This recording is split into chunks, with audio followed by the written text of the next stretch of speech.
I found out my boyfriend had been cheating on me with some girl for 2 years, so I hit up her fiancé to get revenge on them, but he got me pregnant.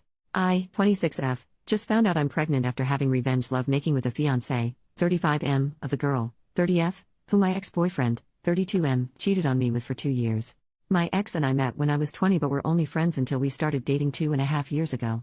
I found out last year that my ex had been cheating on me for basically our whole relationship with a girl he met through a mutual friend.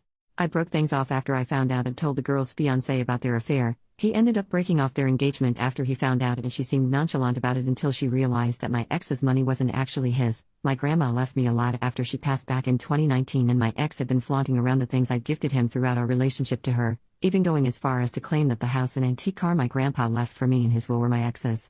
It's not something I'm proud of now that I think back to it, but I did allow my ex to walk all over me for the first month or two after I broke things off because I missed him so much.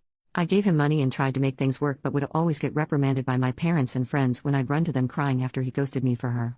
I didn't officially give him up until the girl's ex-fiancé messaged me and told me that she was rubbing it in some of their old friends' faces about how pathetic I was and how desperate I was for my ex who didn't even give a damn about me. I was really upset and asked him if he'd be willing to meet up with me because I knew that if I talked to my parents or friends about this, then they'd just lecture me even more. He agreed and the two of us met up at a random food cart place. We ended up spending most of the day just exploring and talking about how we were doing. He'd also confided in me about his relationship with his ex. They'd known each other for 10 years and they'd liked each other for most of the time they were friends, but he wasn't looking for a relationship because he was focusing on school. He had decided to give them a chance after she'd driven over 12 hours overnight to him because they talked on the phone, and he said he was feeling under the weather and was stressed from how vigorous his residency schedule was. She'd dropped everything to take care of him, helped clean his place, and made him some home-cooked meals after finding out that he was surviving off of vending machine snacks and instant coffee. He told me in detail about how he'd never felt so loved and cared for, how after she'd done that for him, he decided that she was the one, that if this wasn't love, then love wasn't real. Finding out that she was cheating for the last 2 years made everything click into place. She'd been pushing off getting married, telling all her friends that she was having doubts about him. He'd been trying to convince her into going to couples counseling when I broke the news to him that she was sleeping with my ex. I felt like a monster, hearing their love story and then realizing that they didn't get their happy ending because of my ex, and I really messed with my head. We continued to talk from time to time, checking in on each other and meeting up for a quick bite every now and then. We lost contact after the girl my ex cheated on me with somehow convinced him to take her back. I became slightly depressed after he cut me off, explaining to me that he was still in love with her and wanted to work things out, which meant a clean slate. I found out through some internet snooping that my ex cheated on her too, which was why she went back to her ex-fiancé. A few months passed and things went back to semi-normal. I started getting therapy and was about ready to put myself back out there to try out the dating pool again when around New Year's I got a call from the guy. He was crying and asking if I was available to talk. I of course said yes and out of concern met up with him at his place. He broke down to me and told me about how he'd found her and my ex in his mom's guest bedroom during Christmas, when she'd snuck him in for a quickie during his family's busy holiday party. All hell broke loose when he found them in the guest bedroom after spending 20 minutes looking for her everywhere. We drank a bit and ended up making love. He apologized and told me that it was a mistake and he wasn't in his right mind, that he just wanted revenge lovemaking but it didn't make him feel any better after. I tried to message him platonically a few times after to see if he was alright but he blocked me, so I dropped it and went on with my therapy and life. I went in last week to check with my doctor since I'd been getting bad cramps and to get a new prescription refill for my birth control that I use to help with my PCOS. I had to do a usual test to double check for the possibility if I was pregnant and was very surprised when it came back positive. I have been sitting on this new knowledge and have been contemplating on if I should tell him, not tell him, or if I should even keep the pregnancy. My doctor did inform me that since I am still in the earlier stages I am still at a big risk of having a miscarriage, so I don't know if I should even be worrying at all about all of this since there is a chance that I could lose it, and then it'd just seem like I was trying to grab at his attention or something, especially after he'd made it clear to me that he wasn't comfortable talking to me anymore after we slept together. I haven't told anyone and have been going crazy because I don't know what to do. Update, 1 year and 3 months later, a lot has happened since my original post. I know a lot of people were against this, but I went through with the pregnancy and I am forever thankful for my beautiful baby. I had originally planned to get an abortion, but I found myself unable to go through with the appointment. I am pro-choice and always will be. Just because I chose to keep my baby doesn't mean another woman should be forced to keep a pregnancy they do not wish to continue. Everyone has a right to their own bodies. My parents were very upset with me and my whole family disowned me. I listened to what some of you said about letting the father know, we'll be referring to him as Dave. After many failed attempts to reach out to him I decided to go in person. Dave was not happy when I showed up at his place but when I told him why, he agreed to talk with me. Dave let me know that he'd officially ended things with his ex and wanted to go no contact with me because I was another tie to his past with her, but he was willing to try and figure out a co-parenting plan with me if I agreed to a paternity test first. I of course felt a bit bad about the paternity test part but agreed to it since we both had only been acquaintances that bonded over our trauma. Everything was honestly easy cruising until I started to spot around the 26-week mark. Myobgen explained that while spotting is normal while pregnant, mine was heavier and my blood sugar/blood pressure also both worried them because of gestational diabetes and preeclampsia risk. After a few nights of Dave insisting on sleeping on my couch, I had him help me move some of my things to his place since he lived closer to the hospital. I'm very thankful I decided to semi-move in with him when I did because I went into premature labor at 52 weeks. I'm very thankful to have had Dave and his family as my support system. His mom would come and switch out with him at the hospital and advocated for me whenever I felt washed out or unheard. She helped me both emotionally and physically and stood by me. Dave's mom also helped me work through my emotions when all I wanted was my mom. She and my dad had gone no contact with me after I decided to keep and have my baby. Dave's mom was an absolute godsend also because she's a retired nurse. She started in OB, went to NICU and eventually later settled into lactation before retiring, and explained things to me when we found out that my baby had respiratory problems and had SUA, single umbilical artery, and that it could have been a factor into why I went into premature labor.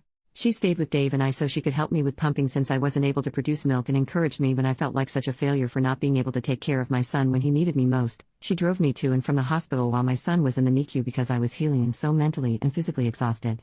I really and truly believe that I didn't fall into deep postpartum depression because she held me and helped me with each step and was always so patient with me, even when I wasn't with myself. Dave's mom would constantly remind me that nothing was our fault and no one did anything wrong, it's just that everyone is faced with hardships in life and this was one we'd work together to get through. My son graduated from the NICU and came home a month after I did. Dave's mom visited us often and helped with him since Dave and I are first-time parents.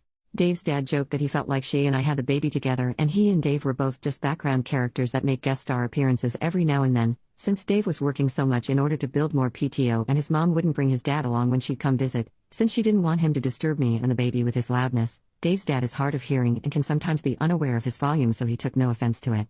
Dave's siblings and family members posted a lot about our son because he was the first grandchild and first baby in a long time. Dave's youngest cousin is 17, turning 18 this year. Somehow someone must have shared a photo or something, but pictures of us reached my family and my parents demanded I let them meet my son.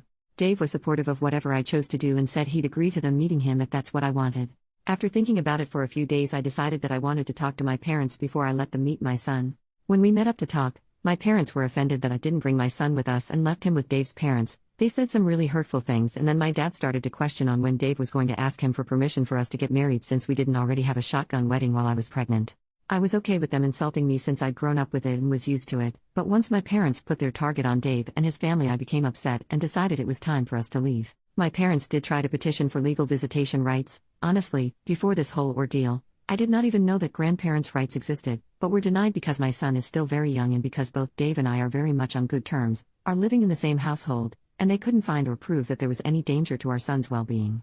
My family did try to reach out to us and claim that we were horrible people for denying my parents their grandchild, but no one ever seemed to be able to make a peep when Dave's family would defend us and point out that my family had been the one to disown me and that no one cared to see if I was okay until after I had the baby and everything was handled. Dave's mom and my mom got in a verbal, almost physical, altercation after my mom had made false reports to CPS and called the police to do multiple welfare checks on us. My mom was given a warning by the police for harassing us after one specific incident where she threw a tantrum and caused a scene when the police found nothing wrong in the welfare check, and refused to listen to her demands to have my son temporarily taken away from us and put in her custody for his safety. Dave and I currently have restraining orders pending against my parents and certain family members. One of the reasons I decided to update is because about 2 months ago a friend of Dave's asked him out to have some drinks and they ran into his ex-fiancée, who later messaged him to tell him that she regretted the way they ended and how she was very hurt when she heard that we had a baby together, especially with it being so soon after their relationship. Dave wouldn't talk to me about how he felt, and when I asked him he just brushed me off or switched the conversation onto a topic about our son that he knew would distract me. I noticed Dave pulling away from me and how our relationship became a bit awkward and strained after their run-in and her message, because I know he still has feelings for her and I am afraid that he might feel trapped with me and our son. I also noticed that the drama with my family has made Dave and his family less patient with me and my son. During Mother's Day I overheard a few of his family members make comments to Dave about me being at their family barbecue since I was just my son's mom and not really part of the family. Dave just shrugged and said I didn't have anyone else to spend the day with. With how tense things have been, I have been thinking about moving out and back into my place. I stayed with Dave at his place after I gave birth, but now that our son is slightly older and I am healed, I want to give Dave back some space so that he can start dating again if he wants to and to give him back some more bachelor time when I have our son. I want to find a way to approach me moving out and us making a co-parenting plan without making things more awkward or possibly ruining the relationship I have with Dave and his parents. I don't want them to feel like I'm not grateful or anything, but I do want to go back to work and get my life back on track so that I can provide my portion of needs for my son and not want to depend on his family for more than appropriate. OP makes a new post, 4 days later. Maybe I'm overthinking things. I've been trying my best to not check my phone or Reddit since I'm honestly a little overwhelmed right now. I will let you all know that I did talk to Dave and he was against me moving out. He also wasn't willing to talk about the situation with how he's been acting after running into his ex, and said I was bringing up something that didn't matter since we were talking about me wanting to move out. I haven't said anything about what I heard during Mother's Day, and I don't think I'm going to mention it since I feel really bad that it was meant to be a private conversation, so I don't think anyone meant anything bad. During our conversation, Dave let me know that maybe I'm just overthinking or overreacting and that I shouldn't make big decisions like moving out. He also talked about how because our son is a preemie, he'd prefer if one of us was a stay-at-home parent until he turned 2 or 3 years old so he could catch up with his peers, and then once he started pre-K, then we could go back to work again. But I feel like he's been trying to avoid me since the conversation, but I could also be overthinking like he said. But after reading some comments, I do feel like I'm valid in the way I feel, but I am also not sure anymore. I want to do what's best for my son. I know people already think I'm so dumb and that I shouldn't have had him, but I am trying to be better for my son. I feel like he's my only family left and I really want to try to do what's best for him. Second update, 9 months after last update and 2 years after original post. I don't think anyone really cares for this update, but I'm going to put it here for anyone who may want to know. After the last time I posted, things were a bit awkward and tense between Dave and I for a few weeks until Father's Day. I honestly didn't feel comfortable going to his aunt's house for their family gathering because of the conversation I'd overheard during Mother's Day, but I went because it was Dave's first Father's Day after we'd had our son the previous year. I initially didn't want to bring up the topic because it was supposed to be a good day, but Dave was actually the one who brought up the topic after we'd returned from his aunt's house. Dave confessed about the Mother's Day conversation with his cousins and said they grilled him during Father's Day as well because he brought me with him to their aunt's house. Dave apologized for making me worry and for not standing up for me when his family said things about me behind my back, but told me that he honestly didn't want me to move out and for us to split our son's custody, especially because it was comforting to know that he was going to be coming home to the both of us after spending a long day at work. I told him I didn't want to ruin the day and we could talk about things the next day, but Dave was adamant on us clearing the air because he was tired of how uncomfortable things were between us. Ironically, Dave told me he was afraid of me feeling trapped with him, especially after seeing how traumatizing it was for me to go into premature labor, deal with our son in the NICU/being separated from him, and me healing postpartum. Dave also said he felt worse about everything after seeing how my family treated me and then how some members of his own family held it against me. He told me that although he himself didn't mean to do this in any way, he felt like I was trapped and isolated with only him for me to depend on. He made sure to make it crystal clear that while he would want for us to try and work towards a relationship to see where things go, he also doesn't want me to feel pressured or that I have to stay with him if I am not happy or don't want to. He agreed that he would rather us be on good terms for our son's sake, and if that means us having a friendship-like relationship with mutual respect for one another, then he is okay with it as well. We talked for a while about everything and cleared the air of any questions. Dave let me know that he genuinely didn't feel anything for his ex-fiancée and that the reason for him becoming distant had nothing to do with me, and was because he'd had a life crisis when he thought about how different his life was compared to how he'd wanted and thought it would be like. Dave and I came to an understanding that my son and I would continue to stay with Dave and I would get a part-time job to slowly ease my way back into working. Things were rocky and a little odd to navigate at first, but Dave's parents helped us a lot with our son when I started job hunting and got a part-time position working at a local bank branch nearby Dave's place.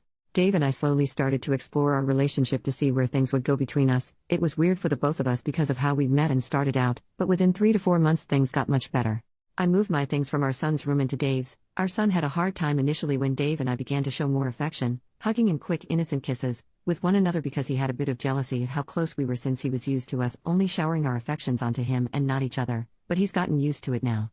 Dave's family has said in a playful joking manner that we should give our son a sibling to play and grow up with since no one else from Dave's family has kids, but I try to avoid the conversation of when we'll have more kids. I took some of your advice and I joined Mommy and Me groups so my son does have some playmates his age, but I do sometimes find myself feeling guilty for how lonely he may be when it's just him and us at home. This past Valentine's, while in the heat of the moment, Dave did make a few comments about wanting to get me pregnant again, but when I mentioned and clarified with him afterwards he said it was just him being really into it at the moment. Dave and I have previously had a conversation and agreed that because of my PCOS and how unbalanced my hormones are, I wouldn't go back onto birth control because of how I've been feeling much better after the birth of our son, so we are using the calendar method as contraceptive for my end, but I have tried asking Dave if he'd be willing to use rubbers, and he's made it clear that he doesn't like them and it's completely off the table for him because he doesn't like the feeling of being constricted in latex. I know he's clean and so am I, but we've had 2 previous pregnancy scares. There are times when Dave forgets to pull out, but he's assured me that if we get pregnant again then it wouldn't change anything except that we'd have another baby and I might have to quit my job and stay home again, but I know I'm not ready for that yet. Our son is only just turning 2 later this year and it's already so hard juggling just one child with our schedules and jobs. I don't know how we'd manage with 2 kids. Dave and I are in a wonderful place right now in our life and relationships, so I don't want to keep bringing up contraceptives or anything because I don't want to ruin the peace. I've been contemplating possibly going back onto the pill or looking into other options I could use, but I'm scared to put my body through a whirlwind of hormones and put a toll on my mental health again. If anyone has any suggestions, please let me know. Thank you all so much for your support and kind words. My life has truly changed for the better, and I am forever grateful and thankful to every one of you for your words of advice and wisdom.